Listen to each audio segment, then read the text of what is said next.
இறை மக்களே, உங்கள் எல்லோரையும் மீட்பர் இயேசு கிறிஸ்துவனுடைய திருப்பெயராலே நாம் வாழ்த்துகிறோம். நம்முடைய தாயும் தந்தையுமாகிய கடவுளாலும் நம் மீட்பர் இயேசு கிறிஸ்துவினாலும் நமக்கு அருளும் அமைதியும் உண்டாவதாக. கடந்த 6 மாதங்கள் இந்த ஆண்டில் நாம் கடப்பதற்கு இறைவர் நமக்கு அருள் புரிந்தார். ஆண்டவருக்கு நாம் நன்றி சொல்லுவோம். இந்த புதிய மாதத்தில் கால் பதிக்க நமக்கு உதவி செய்திருக்கிறார்.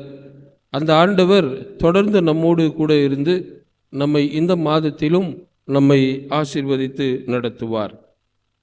இம்மாதத்தில் ஆண்டவர் நமக்கு அருளும் திருவாக்கு அது திருப்பாடல்கள் 5:12 வாக்கியம். ஆண்டவரே, நேர்மையாளருக்கு நீர் ஆசி வழங்குவீர், கருணை என்னும் கேடயத்தால் அவரை மறைத்து காப்பீர். ஆண்டவரே, நேர்மையாளருக்கு நீர் ஆசி வழங்குகிறீர், கருணை என்னும் கேடயத்தால் அவரை மறைத்து காப்பீர். ஆண்டவர் நேர்மையாளர்களுக்கு ஆசி வழங்குகிறார். அவர்களை கருணை என்னும் கேடயத்தால் அவளை காக்கிறார். இந்த வாக்கினால் ஆண்டவர் இம்மாதத்தில் நம்மை வழிநடத்துவாராக. நேர்மையாளர் என்றால் யார் என்கின்ற ஒரு கேள்வியை நாம் எழுப்பி பார்ப்போமேயானால், இந்த திருப்பாடலில் நேர்மையாளருக்குரிய பண்புகள் இங்கே குறிக்கப்பெற்றிருக்கிறது. இப்பண்புகளை நாமும் நம்முடையதாக்கிக் கொள்வோமேயானால் இறைவனுடைய ஆசி நமக்கு நிச்சயமாக உண்டு. அவர் நம்மை காருண்யம் என்னும் கேடயத்தால், கருணை என்னும் கேடயத்தால் நம்மை பாதுகாப்பார். இப்பாடல் ஒரு மன்றாட்டு பாடலாக அமைந்திருக்கிறது. தாவீது அரசர் பல்வேறு நெருக்கடிகளில் அவர் வாழ்ந்தபோது, தன்னுடைய எதிரிகளால் சூழ்ந்து கொண்டபோது தமக்கு பாதுகாப்பு அருளும்படி இறைவனிடத்தில் ஒரு பாடலை இயற்றுகிறார். அந்த பாடல்தான் இந்த பாடல், பாதுகாப்புக்காக மன்றாடும் திருப்பாடல். நேர்மையாளருடைய பண்புகளாக 3 பண்புகளை இங்கே அவர் கூறுகிறார். 1, 7ஆம் வசனம், நானோ உமது பேரருளால் உம் இல்லம் சென்றிடுவேன், உம் திருத்தூயகத்தை நோக்கி இறை அச்சத்துடன் உம்மை பணிந்திடுவேன். இறை அச்சத்துடன் உமது இல்லத்தில், உமது திருத்தூயகத்தில் உம்மை தொழுது கொள்ளுவேன், பணிந்து கொள்ளுவேன் என்று சொல்லுகிறார். பலமுறை நாம் ஆலயத்திற்கு வருகிறோம், வழிபாட்டில் பங்கு பெறுகிறோம். ஆனால் ஒவ்வொரு முறையும் நாம் வழிபாட்டில் பங்கு பெறுகிற போது எல்லாம் அந்த இறை அச்சம் நமக்கு இருக்கிறதா என்பதை நாம் சீர்தூக்கி பார்க்க வேண்டும். நாங்கள் இறையில் படிக்கின்ற போது வழியனுப்பு விழாவில் எங்களுடைய ஆசிரியர் எங்களுக்கு ஆலோசனையாக சொன்ன ஒரு காரியம், தம்பி, நீங்கள் முத அருட்பொழிவு பெற்று பலிபீடத்தின் அருகில் செல்லுவீர்கள். அப்போ உங்களுக்கு எப்படி இருக்கும்? ஐயா, தொடெல்லாம் நடுங்கும் ஐயா, பயமாக இருக்குது. அப்போ அவர் சொன்னார், இந்த முதல் வழிபாட்டு மட்டும் இல்லை, நீங்கள் ஓய்வு பெறுகிற போது செல்லுகிற அந்த கடைசி வழிபாடு வரை உங்களுடைய தொடை நடுங்க வேண்டும். அப்படித்தான் நீங்கள் ஆலயத்தில் இருக்கிற பலிபீடத்திலே செல்ல வேண்டும். அப்படி இறை அச்சம் இல்லாமல் நான் அருட்பொழிவு பெற்ற ஆயர், நான் செல்லலாம் என்று செல்லுகிற எண்ணம் தவிர்த்து விடுங்கள் என்று அவர் ஆலோசனையாக சொல்லி அனுப்பினார். ஒவ்வொரு முறையும் ஆலயத்திற்குள் வருகிற போதெல்லாம் இறைவர் தூயவர், கேருபீன்களாலும் செராபீன்களாலும் அவர் போற்றப்படத்தக்கவர், அந்த தூயரை நான் இறை அச்சத்துடன் தொழுது கொள்ளுகிறேனா என்பதை நாம் எண்ணி பார்க்க வேண்டும். எசாயா இறைவாக்கினர் அப்படித்தான் ஆலயத்திற்குள் வந்து விடுகிறார். ஆனால் ஆலயத்திற்குள் வந்துவிட்ட பிற்பாடு அங்கே பலிபீடத்தில் ஒரு காட்சியை பார்க்கிறார். தூய கடவுள் அமர்ந்து கொண்டிருக்கிறார். கேருபீன்கள் செராபீன்கள் எல்லாம் அவரை பார்க்கக்கூடாதபடி 2 சிறகுகளால் தங்களுடைய முகத்தை மூடி 2 சிறகுகளால் பறந்து கொண்டிருக்கிறது. 2 சிறகுகளால் தங்கள் கால்களை எல்லாம் மூடிக்கொண்டிருக்கிறது. படைகளின் ஆண்டவர் தூயவர் தூயவர் தூயவர் என்று புகழ்ந்து பாடிக்கொண்டிருக்கிறது. சேனைகளின் கர்த்தர் பரிசுத்தர் பரிசுத்தர் பரிசுத்தர் என்று பாடல் பாடிக்கொண்டிருக்கிறது. இதை பார்த்தவுடன் எசாயா இறைவாக்கினர் சொன்ன வார்த்தைகள், ஐயோ நான் அதமானேன், நான் தூய்மை கேடு நிறைந்த உதடு உள்ளவன், அசுத்த உதடு உள்ளவன், அப்படிப்பட்ட மனிதர்களோடு என்னுடைய வாழ்க்கை இருக்கிறது என்று அவர் மன வருத்தப்படுகிறார். இறை அச்சத்தை அவர் உணர்கிறார். நம்முடைய வாழ்விலும் நாம் ஒவ்வொரு முறை ஆலயத்திற்கு வருகிற போதும் இந்த இறை அச்சம் நமக்கு இருக்க வேண்டும். நம்ம ஆலயம் தானே, நான் பிறந்து வந்த ஆலயம் தானே, எனக்கு தெரியாதா, எத்தனை முறை நான் அந்த கோயிலுக்கு போயிருப்பேன் என்கிற எண்ணம் ஒருபுறம் இருந்தாலும், ஒவ்வொரு முறையும் ஆலயத்திற்குள் வருகிற போது எல்லாம், ஒவ்வொரு முறையும் வழிபாட்டிலே பங்கு பெறுகிற போது எல்லாம் இறை அச்சத்தோடு அவருடைய திருத்துயகத்திலே நாம் அவரை பணிந்து கொள்ள வேண்டும். இந்த இறை அச்சம்தான் இறைவருக்கும் நமக்கும் இடையே இருக்கிற பாலம் போன்றது. யாரெல்லாம் இறை அச்சத்துடன் அவருடைய ஆலயத்தில் அவரை தொழுது கொள்கிறார்களோ அவர்கள் எல்லோருக்கும் அவர் ஆசி வழங்குவார். இந்த பாலம் நமக்கும் இறைவனுக்கும் இணைப்பை ஏற்படுத்துகின்ற இந்த இறை அச்சம் என்கின்ற பாலம் பழுதுபடாமல் பார்த்து கொள்ள வேண்டும். பாலம் பழுதுபடுறது நமக்கு தெரியாது. ஏன்னா நம்ம மேலே போய்கிட்டே இருப்போம், கீழே அங்கங்கே விரிசல் விட்டுருக்கோம். அது தெரியாமல் அது மேலேயே போய்கிட்டு இருந்தால் திடீர்னு ஒரு நாள் பாலம் இடிந்து போகும், வாழ்க்கை கேள்விக்குறியாக மாறிவிடும். ஆகவே இந்த இறை அச்சம் என்கின்ற பாலத்தை நாம் பழுதுபடாமல் பார்த்து கொள்ள வேண்டும். எப்போதும் அந்த இறை அச்சத்தோடு இறைவனுடைய திருமுன்னிலையிலே வருவதற்கு நாம் ஆயத்தமாக இருக்க வேண்டும். ஆகையால் தான் பவுலடிகளாரும் சொல்லுவார், கடவுளுடைய திருமுன்னிலையில் நீங்கள் வருகிற போதெல்லாம் உங்களுடைய தூய கரங்களை விண்ணகத்தை நோக்கி உயர்த்தி ஜெபியுங்கள். இந்த இறை அச்சம் ஒரு மனிதனை நேர்மையாளராக மாற்றும். ஒருவர் நேர்மையாளர் என்று சொன்னால் அவர் இறை அச்சத்தோடு வாழுகின்றவர். இரண்டாவது, இங்கே 8ஆம் வசனத்தில், ஆண்டவரே எனக்கு பகைவர் பலர் இருப்பதால் உமது நீதியின் பாதையில் என்னை நடத்தும், உமது செவையான வழியை எனக்கு காட்டியருளும் என்று அவர் ஜெபிக்கிறார். இந்த பகுதியை நான் படிக்கிற போது அதில் குறித்து வைத்திருக்கிறேன். ஆண்டவரே நீதியின் பாதையில் என்னை நடத்தும் அப்படின்னு இங்கே சொல்லலை. ஆண்டவரே எனக்கு பகைவர்கள் பலர் இருப்பதால் உமது நீதியின் பாதையில் என்னை நடத்தும் என்று அவர் வேண்டுகிறார். ஏன் அப்படி வேண்டுகிறார்? உமது நீதியின் பாதையில் என்னை நடத்தும். ஒவ்வொரு மனிதனுடைய வாழ்விலும் தனிப்பட்ட மனிதனுக்கான நீதி என்று ஒன்று வைத்திருக்கிறார்கள். ஒருத்தர் சொல்லுவார், இதெல்லாம் சரியில்லை, என்னுடைய பார்வைக்கு இதுதான் சரி. ஒருவர் சொல்லுவார், இல்லைங்க என்னுடைய பார்வைக்கு இதுதான் சரி. இப்படி பலர் அவரவர் பார்வைக்கு ஏற்றாற்போல் நீதியை வகுத்து கொள்ளுவார்கள். ஆனால் இறை நீதி என்று ஒன்று இருக்கிறது. அந்த இறை நீதி எல்லாருக்கும் பொதுவானது. மனிதர்களுடைய நீதி சுயநலத்தை மையமாக கொண்டிருக்கும். என்னுடைய சுயநலம் எனக்கென்று ஒரு நீதியை வகுக்கும். ஆனால் இறைவனுடைய நீதி பொதுநலம் உடையது. அது எல்லாருக்கும் சமமாக இயங்கக்கூடியது.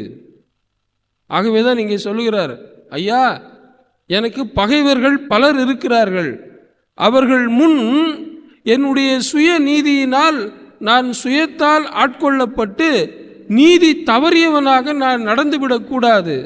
ஆகவே உமது நீதியை எனக்கு வெளிப்படுத்தும், நான் பொது நலத்துடன் செயல்பட எனக்கு அருள் தாரும் என்று அவர் ஜெபிக்கிறார். பல நேரங்களில் நம்முடைய வாழ்வில் நாம் இந்த சுய நீதியினால் கெட்டுப்போகின்றவர்களாக இருப்போம்.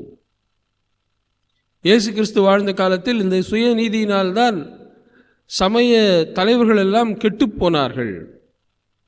அவர்களெல்லாம் திருமறை அறிஞர்கள், 12 வயதிலேயே தோராவை கரைத்து குடித்தவர்கள். ஆனால் அவர்களுக்கு சுய நீதி, என்னை தவிர இந்த உலகில் வேறு எவரும் தூயவர் இல்லை என்கின்ற ஒரு மனப்போங்கு.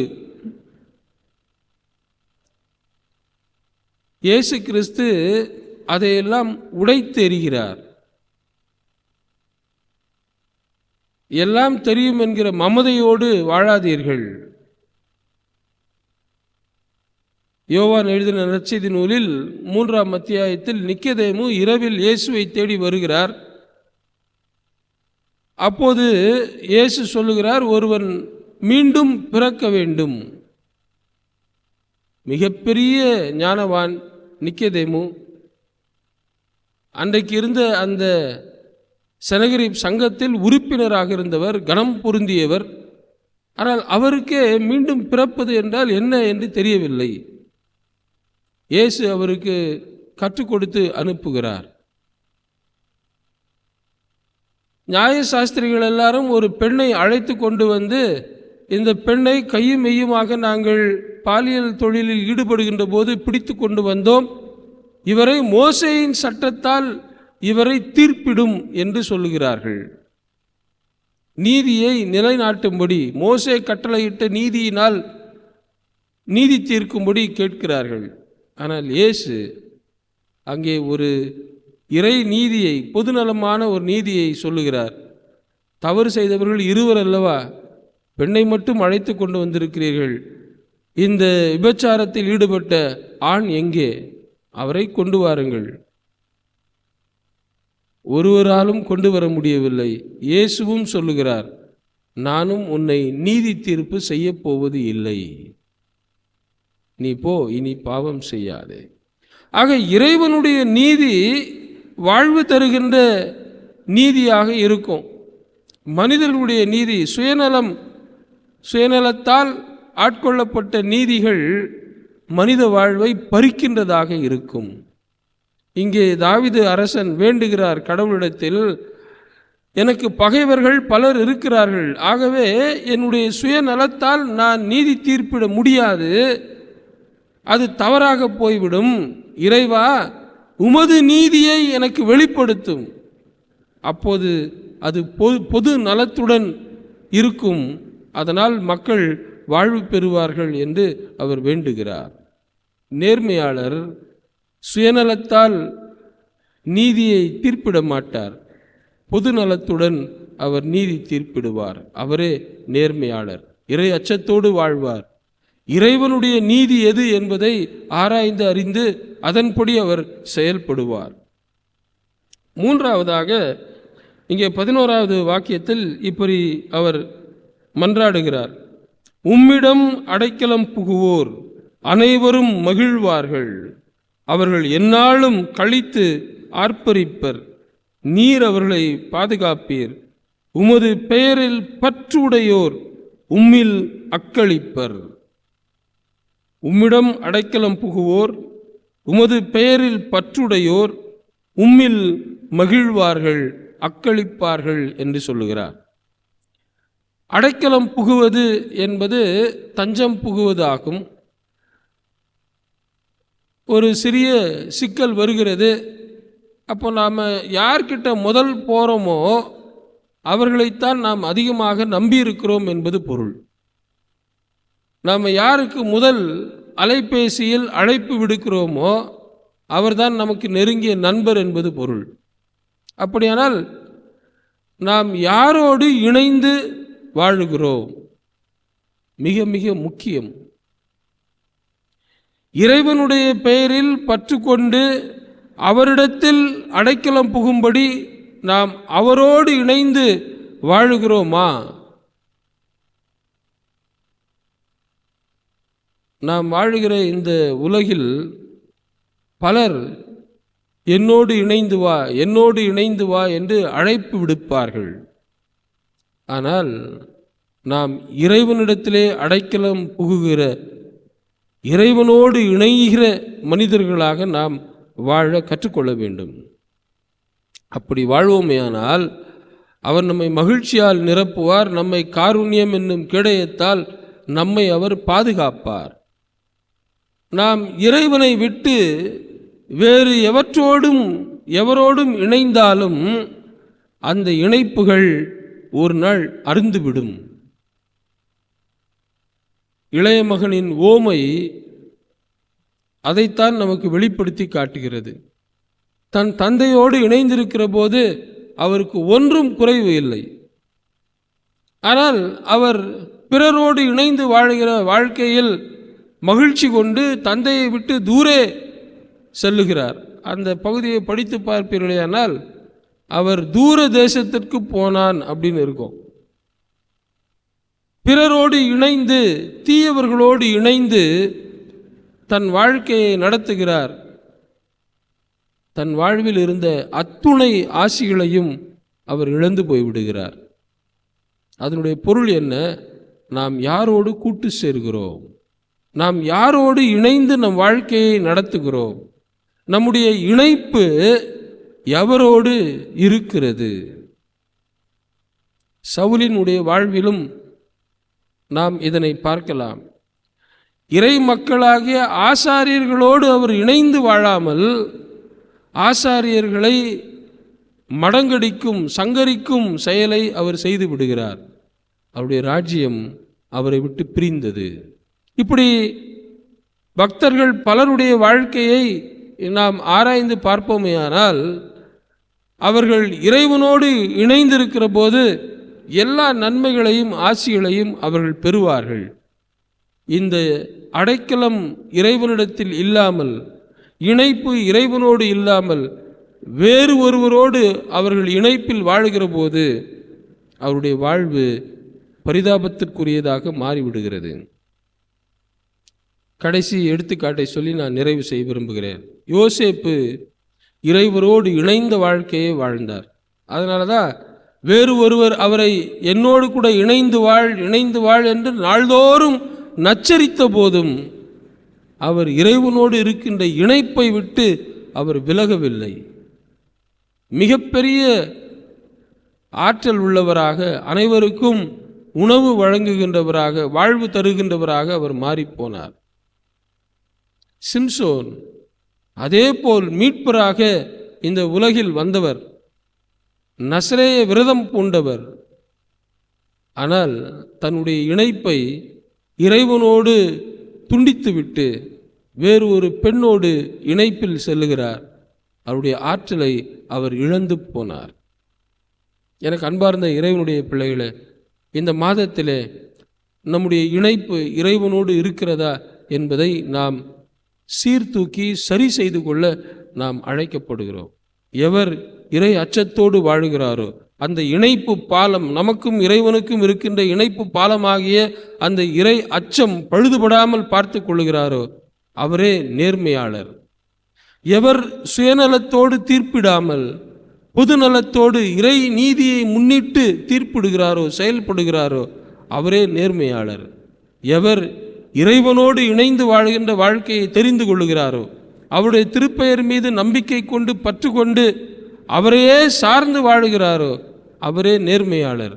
அவர் இறைவனுடைய கரத்திலிருந்து ஆசிகளை பெற்றுக்கொள்ளுவார். கடவுளும் அவரை காருண்யம் என்னும் கேடயத்தால் மறைத்து பாதுகாப்பார். நாமும் நேர்மையாளராக வாழ முயற்சி செய்வோம். நாம் சொல்கிறதெல்லாம் என்ன அப்படின்னா, யார் அப்படி உண்மையாக வாழ்ந்துடுறாங்க, எல்லாம் அப்படி தான் வாழ்ந்துன்னுக்கிறாங்க, நம்மளும் அப்படியே வாழ்ந்துட்டு போயிடலாம். இயேசு காட்டிய வாழ்வு அது அல்ல. சீடர்கள் வாழ்ந்த வாழ்வு அது அல்ல.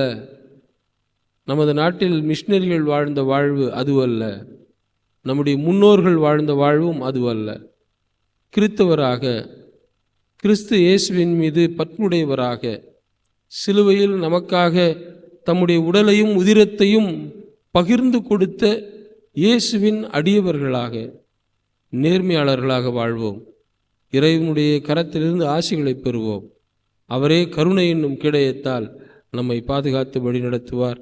இறை அருள் நம்மோடு இருந்து நம்மை ஆசீர்வதித்து வழி நடத்துவதாக. ஆமேன்.